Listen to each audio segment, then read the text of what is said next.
தமிழ் இலக்கணம் படிப்போமா, ஐந்து இலக்கணம் படிப்போமா.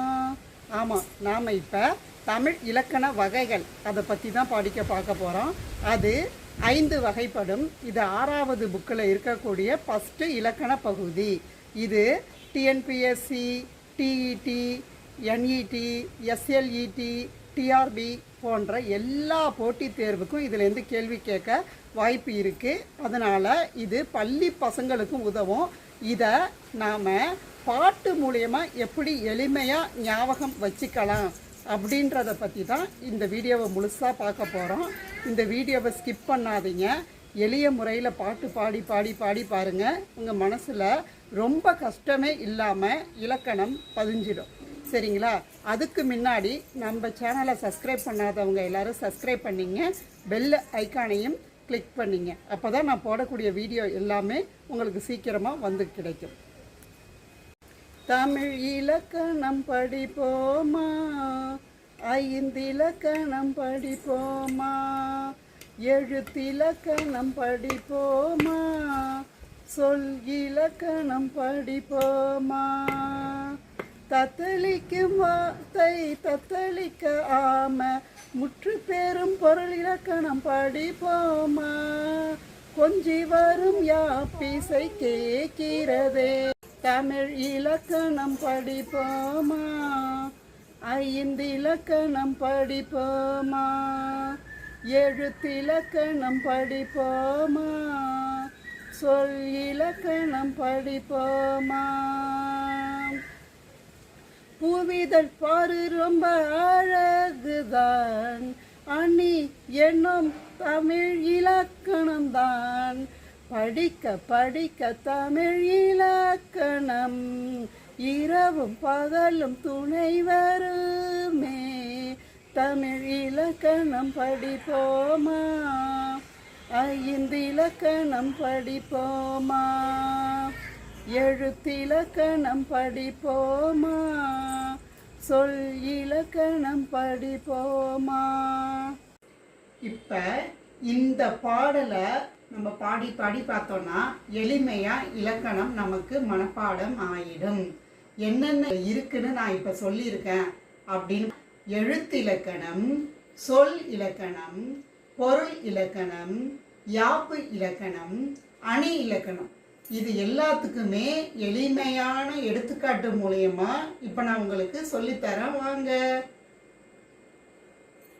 இப்போ தமிழ் இலக்கணம், தமிழ் இலக்கண வகைகள். சரிங்களா? அதில் முதல்ல வர்றது எழுத்து இலக்கணம். தமிழ் இலக்கண வகைகள் 5 இலக்கணம். அதில் முதலாவதா எதை பார்த்தோம் அப்படின்னா எழுத்து இலக்கணம். எழுத்து இலக்கணம்னா என்ன? வெறும் எழுத்து தான், தமிழில் இருக்கக்கூடிய அந்த எழுத்து. அது மொத்தம் எத்தனை? முதல்ல பார்த்தோம்னா உயிர் எழுத்து அ ஆ இ ஈ உ ஊ எ ஏ ஐ ஓ ஓ ஔ, அதுதான். அது 12ம் என்ன சொல்கிறாங்க? உயிர் எழுத்து. நம்ம உடம்புல ஓடுற உயிர்னு ஞாபகம் வச்சுங்க. அடுத்தது மெய் எழுத்து. நம்ம உடம்பு தேவை, உயிர் மட்டும் இருந்தால் அது ஆவின்னு சொல்லிடுவாங்க. அது 18. இக்கு இங்குலேருந்து இரு இன்னு வரைக்கும் 18 மெய் எழுத்து. அப்புறம் இது 18 உயிர்மெய் எழுத்து. உயிரெழுத்தும் மெய்யெழுத்தும் சேர்ந்தா உயிர்மெய் எழுத்து. அப்போ அது 216. அப்புறம் ஆயுத எழுத்து 1 அக்கேனா அப்படின்னு சொல்லுவோம்ல, அது 3 புள்ளி வைப்போம்ல, அது. மொத்தம் தமிழ் எழுத்துக்கள் 247. இதை பற்றி உள்ளது தான் எழுத்து இலக்கணம். அடுத்தது சொல் இலக்கணம். அப்படின்னா என்ன? நம்ம சொல்கிறோம்ல, பேசுகிறோம்ல, அந்த பேச்சில் வரக்கூடிய எல்லா வார்த்தையும் பல எழுத்துக்கள் அப்படியே ஒன்றா சேர்ந்து வரக்கூடிய வார்த்தைகள், அதுதான் சொல் இலக்கணம். இப்போ எடுத்துக்காட்டுக்கு பாருங்க: பெயர் சொல், வினை சொல், இடைச்சொல், உரிச்சொல். இது 4 வகைகள். அப்போ பெயர் சொல்னா என்ன? ஒரு மனுஷனோட பெயரோ இல்லை இடத்தோட பெயரோ வேறு ஏதோட ஒரு பொருளோட பெயரோ இருக்கலாம். மதுரை, ராமன், இது எல்லாமே ஒரு மனுஷனுடைய ஒரு இடத்தோடைய பேர். அடுத்தது வினைச்சொல் அப்படின்னா என்னன்னா நம்ம செய்யக்கூடிய அந்த செயல்கள் அது எல்லாமே வினைன்னு சொல்லுவாங்க. நட, வா, போ, இரு, உட்கார், சாப்பிடு, அது மாதிரி நிறைய வரும். ஓகேவா? அது எல்லாமே வினைச்சொல். அடுத்தது இடைச்சொல். அவனுக்கு கொடு, இவனுக்கு, அந்த இக்கு, அப்புறம் அவனும் இவனும், இடையில வருது அப்போ அதே மாரி உள்ளது எல்லாமே இடைச்சொல் அப்படின்றாங்க. உரிச்சொல் அப்படின்னா என்னன்னா மாநகர், பெரிய நகரத்தை மாநகர் அப்படின்னு எதுக்கு சொல்றோம்? அது ரொம்ப பெருசா இருக்கு, பெரிய நகரம், அதனால அதுக்கு பேரு மாநகர் அப்படின்னு நம்ம சொல்றோம். அதுக்கு அடுத்தது பார்த்தோம்னா பொருள் இலக்கணம். இப்ப பொருள் இலக்கணம்னா என்ன? நம்ம பேசக்கூடிய எல்லா பேச்சுக்கும் ஒரு பொருள் இருக்கு, ஒரு அர்த்தம் இருக்கு. அர்த்தம் இல்லாம பேசணும்னா நம்மள எல்லாரும் தப்பா சொல்லிடுவாங்க. சரியா? அதனால அர்த்தத்தோட பேசணும். இப்ப நமக்கு எடுத்துக்காட்டு பாருங்க. முகில் அப்படின்னா என்னன்னா மேகம் அப்படிங்கிற பொருள்ல வருது. அது மாதிரி வனம் அப்படின்னா என்னன்னா காடு. இதே மாரி எல்லா வார்த்தைக்கும் அர்த்தம் இருக்கு. நம்ம பேசக்கூடிய எல்லா வார்த்தைக்கும் அர்த்தம் இருக்கு. அதுக்கு அடுத்தது பார்த்தோம்னா யாப்பு இலக்கணம். இதுதான் ரொம்ப முக்கியமான இலக்கணம் தமிழ்ல. ஏன்னா இப்ப நம்ம ஒரு மாலை கட்டுறோம்னு வச்சுங்களேன், எல்லா மாலையையும் எல்லா பூவையும் வாங்கிட்டு வரோம்.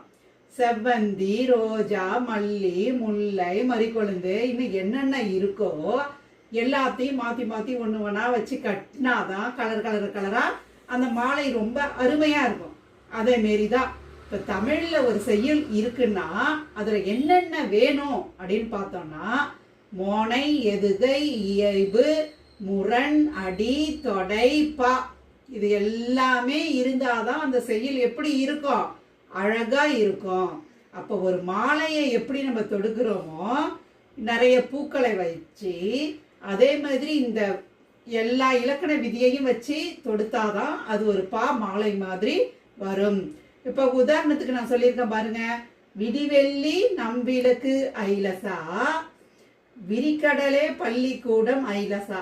இப்ப இந்த பாட்டுல அங்க மேல உள்ள எல்லாமே இருக்கு. எதுகை, மோனை, இயைபு, முரணி, அது மாதிரி எல்லாமே இருக்கு. ஆனா அதை பத்தி நம்ம இப்ப பார்க்க வேணாம். இப்ப யாப்புனா என்னன்னு மட்டும் தெரிஞ்சுப்போம். வேற ஒரு வகுப்புல அதை பத்தி சொல்லித்தரேன். அடுத்தது பாத்தீங்கன்னா கடைசியா வரது அணி இலக்கணம். அப்படின்னா என்ன அப்படின்னு பார்த்தோம்னா அழகு. அணினாலே அழகு.